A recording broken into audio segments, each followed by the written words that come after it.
Чтобы вас не было сегодня, вы можете доверяться Господу, и Он желает просто прикоснуться к вам. И Бог исцеляет человека, у кого болит спина, нижняя поясница, особенно левая сторона поясницы. Бог прикасается сейчас к вам. Вы можете прикоснуться к этому месту, и Бог сейчас освободит вас. Аллилуйя. Мы просто наслаждаемся Божьей благостью и благодатью. Библия говорит, что исцеление – это хлеб. Аминь. Это есть хлеб для детей. Мы его дети, он дает нам хлеб иногда. Аллилуйя. Откройте, пожалуйста, 2 послание Коринфянам 5 глава. 2 Коринфянам 5, 7. Я буду быстренько проповедовать сегодня. Здесь Библия говорит нам, ибо мы ходим верою, а не видением. Библия говорит нам о том, что мы ходим верою. Когда Бог говорит о том, что мы ходим, имеется в виду, что мы живем. Мы живем верою, а не видением. Есть некоторые люди, которые ходят именно тем, что они видели, то, что они видят. Тем, то, что окружает их, то, что они могут видеть или пощупать. Но Библия говорит, мы с вами, верующие христиане, мы ходим, мы живем, не по-видимому. Мы живем, не полагаясь на те вещи, которые окружают нас, которые мы видим. Но мы, как верующий человек, мы живем, мы существуем, мы двигаемся, мы ходим, именно тем вещам, которые не видно. Верою. Верою значит то, что ты не можешь видеть сейчас, но которое ты ожидаешь, что произойдет. Которое ты ожидаешь, что должно случиться у тебя. Библия говорит в 4 главе той же самой книги, 18 стих, что мы смотрим не на, когда мы смотрим, не на видимое, но на невидимое. Я хочу задать вам вопрос. Есть ли что-то, которое вы не видите в вашей жизни сегодня? Есть ли что-то, которое вы ожидаете? Есть что-то, которое вы хотели бы иметь? Есть ли что-то, на которое вы надеетесь? Что-то, которое вы надеетесь получить? Что-то, которое вы хотите от Бога? Это есть невидимое. Да, вы хотите его, вы желаете этого, но его пока нет у вас. Это есть невидимое. Бог говорит, мы, христиане, ходим верою. Вы должны жить именно веря Богу, что то, что у вас нету пока, то, на что вы надеетесь получить, что вы это получите. Вот этой надеждой, вот этой верою мы должны жить. Римлянам 1 глава 17 стих говорит нам, что праведник верою жить будет. Если есть правила, по которому верующий человек должен жить, это есть правила веры. Есть закон один, по которому мы должны жить, кроме закона любви, это закон веры. Вера, что такое вера? Вера, это есть та уверенность в тех вещах, за которые ты так молишься, которые ты так ждешь. Оно невидимое пока, но ты уверен, что Бог делает. За счет этой уверенности ты должен жить. Допустим, вы имеете свидетельство о том, что вы будете проповедником. Но пока что ничего не получается. Вы даже не можете выйти на сцену свидетельствовать. Но вы знаете, вы имеете свидетельство Духа, что вы должны быть проповедником. Это надеждой, это уверенность, невидимое. Бог говорит, что этим ты должен жить. Праведник должен жить по невидимому, по вере. Вера есть осуществление ожидаемого и уверенность невидимая. Если невидимое в вашей жизни, уверенность в этой уверенности вы должны жить. Может быть, у вас какая-то проблема семейная. Может быть, муж ушел, или ребенок кололся, и так далее. Но вы знаете, что Бог вам обещал, что ты спасешься и весь дом твой. Это есть невидимо е. Вот, твоя уверенность должна быть в этом невидимом. И то, что он придет, что муж придет, или жена покается, или ребенок придет, вот это неуверенность, это невидимым. За счет этого Бог говорит, что ты должен жить. Ты не живешь, смотря на то, что окружает тебя. Мы не живем и смотря, или полагаясь, или двигаем те действительности, которые окружают нас. Мы знаем, что это изменится. Все изменится к благу. И этой надеждой, этой верой мы живем. Но мы живем сегодняшний день. Сейчас мы живем. Это значит, пока я живу сейчас, я должен что-то делать, чтобы то, что я жду завтра, чтобы она могла прийти. Можно не снимать, мы уже снимали это утро. То, что я хочу получить на будущее. Я живу сейчас, не просто жду, что это будет. Библия говорит, что вера есть осуществление ожидаемое. Аминь. Вера есть осуществление того, что ты ждешь. Как осуществлять?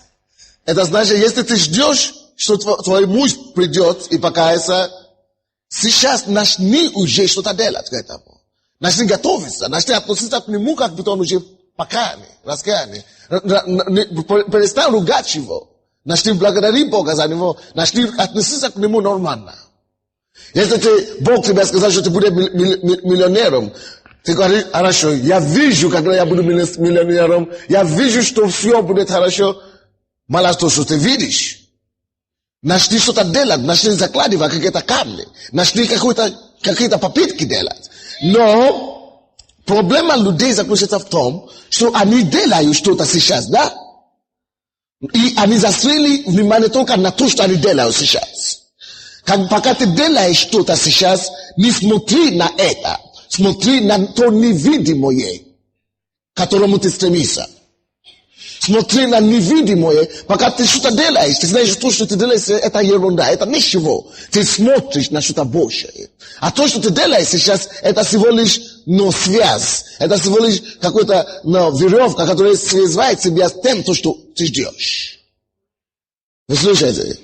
То есть ты живешь не этим, который ты имеешь сейчас. Ты живешь не тем фактом, который у тебя есть сейчас. Ты живешь вот тем, который будет.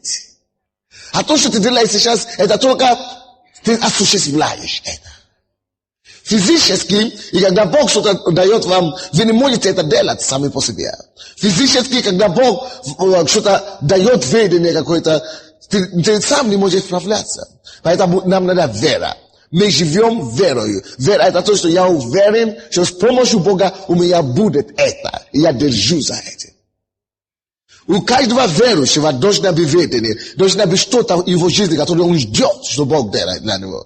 То есть вы не просто должны жить как и существовать как человек, который не имеет предназначения, который не имеет конечный пункт, куда он идет. Вы живете, вы должны иметь что-то, которое вы ждете для своей семьи. Через 5 лет, какая у меня будет семья? Через 10 лет. Вы должны это видеть вперед.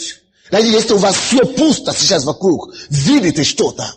Имейте ведение, Осия 4:6 говорит, без ведения народ Божий, мой народ, гибнет. Мой народ уничтожается. Божий народ гибнет. Имей ведение относительно своей семьей и начни жить этим ведением. Ты живешь каждый день и ты смотришь на то видение, которое Бог тебе дал за 10 лет вперед. Ты живешь и ты смотришь на это 10 лет, то, что тебе дал Бог. Видение, которое тебе дал относительно твоей работы. Какой ты будешь как человек, как мужчина, как человек через 10 лет. Видь себя, где ты будешь.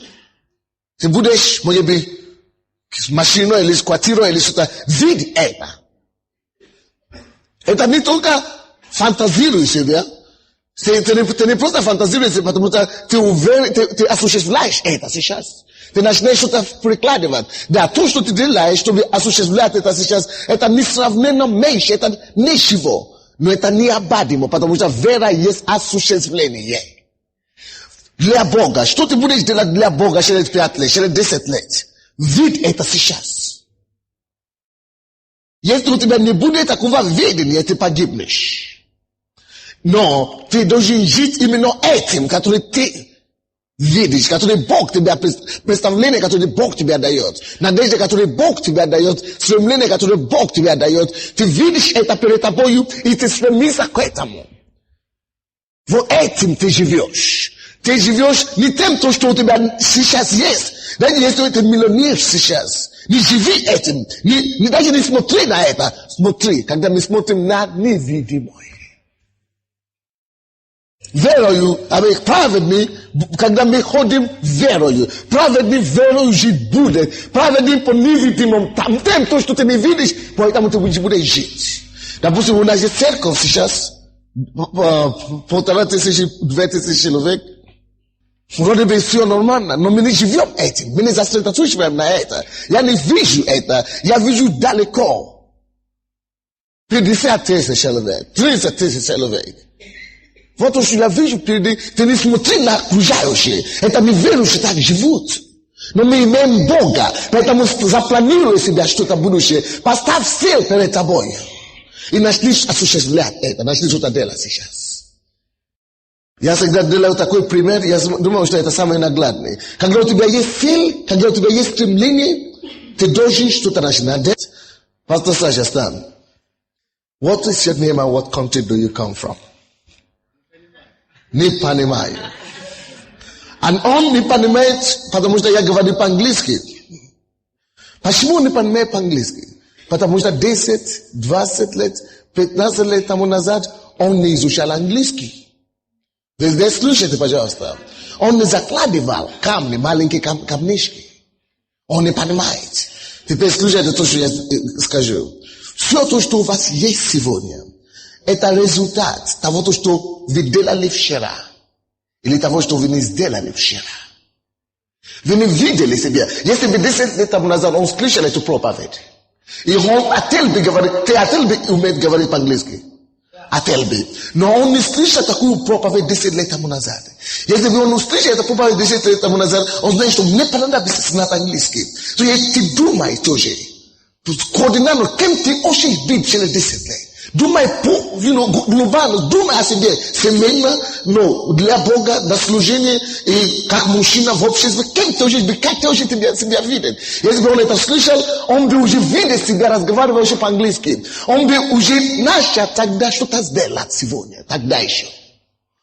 Все то, что ты не имеешь сейчас, не жалей себя и не жалуйся на кого-то. Это потому что ты тогда, когда-то что-то не сделал об этом.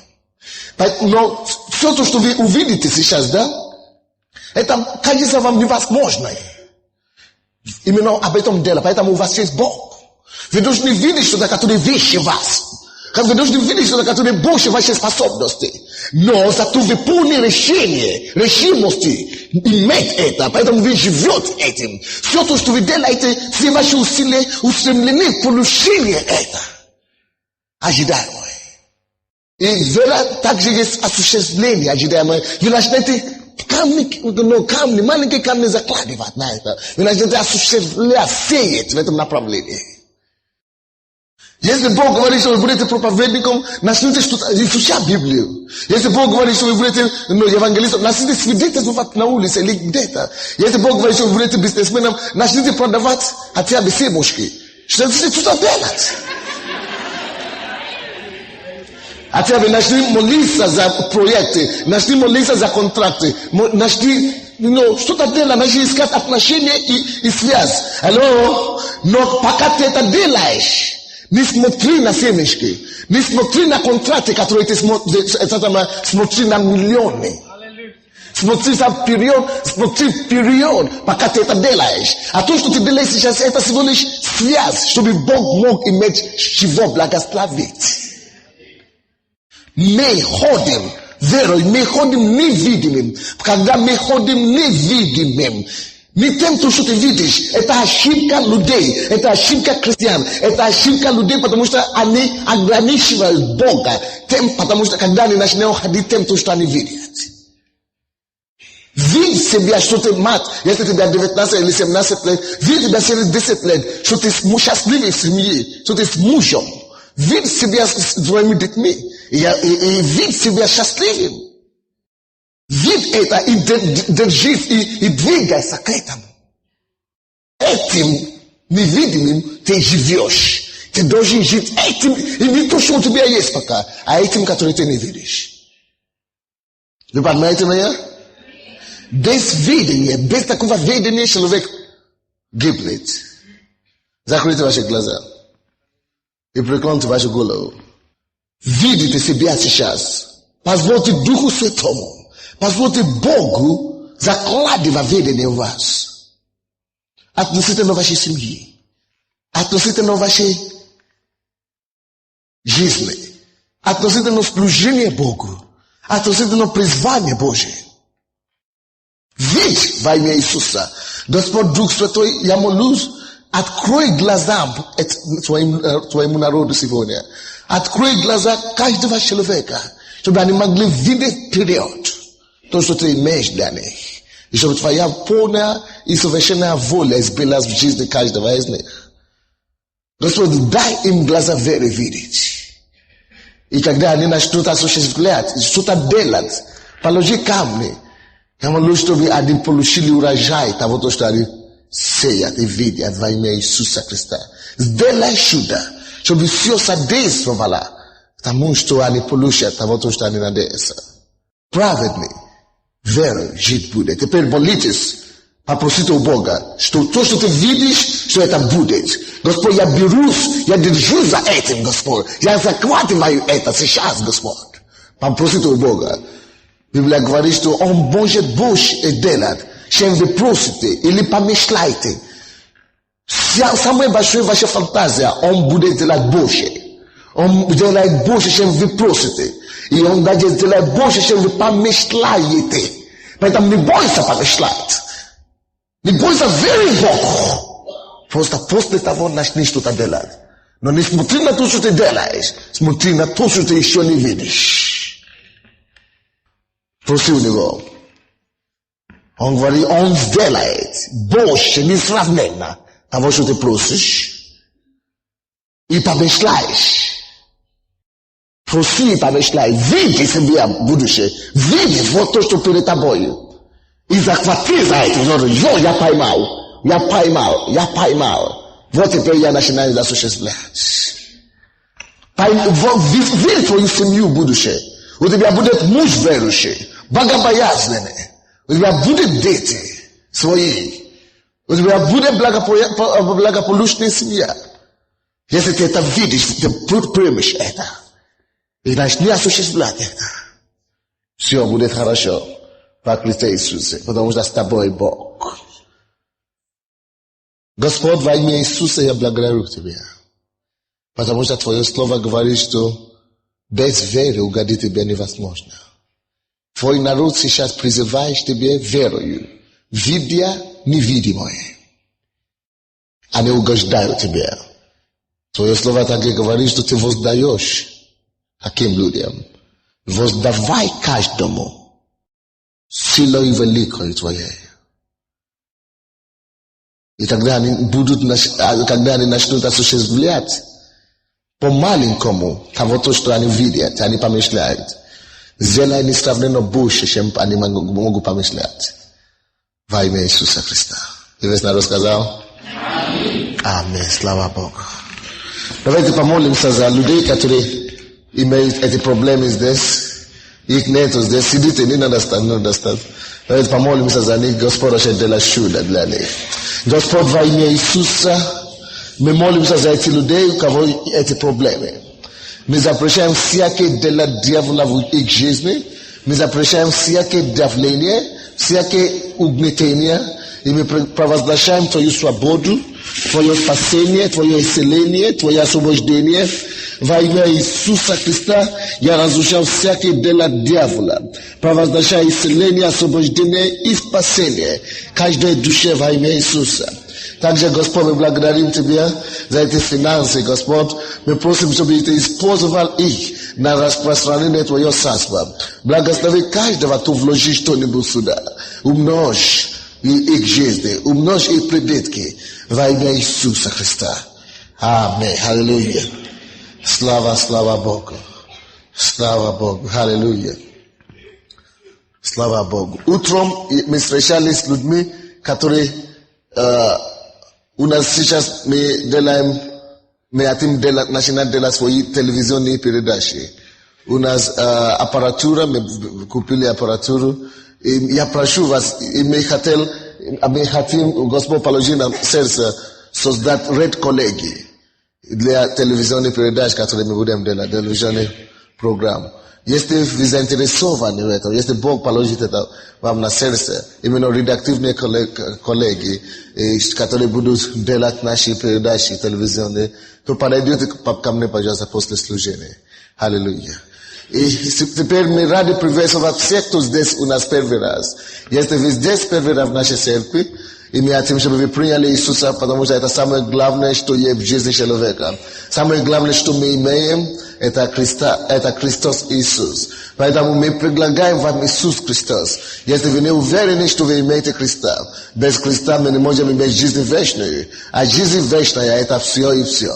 Это вечность. Поэтому во имя Иисуса, если вы здесь, и вы не знаете Иисуса Христа, и вы не знаете, если вы попадете в рай после вашей жизни здесь на земле, доверьтесь Господу и придите к Нему. Он простит вам ваши грехи. Он освободит вас от всяких проблем. Он сделает вам невероятное чудо. Алло, послушайте. Сейчас я слышал беспокойные сердца и голоса. Тут многие из вас вы начали думать, собрание уже закончилось, а я не получил исцеление. И Бог слышал это. И Бог хочет, чтобы я служил некоторым людям сейчас. У вас болят зубы, нижние зубы. Бог хочет служить вам. А также у кого болит ухо, левое ухо. Бог хочет исцелить вас прямо сейчас. А также у кого головокружение. Во имя Иисуса я провозглашаю это исцеление. А также поджелудочное, мозговые болезни. Во имя Иисуса я разрушаю всякие дела дьявола и провозглашаю полное исцеление. С головы до ноги будьте исцелены. Прикоснитесь к себе, даже если я вас не назвал, и Господь вам дать то, что вы просите. А также голеностоп. Бог делает чудо.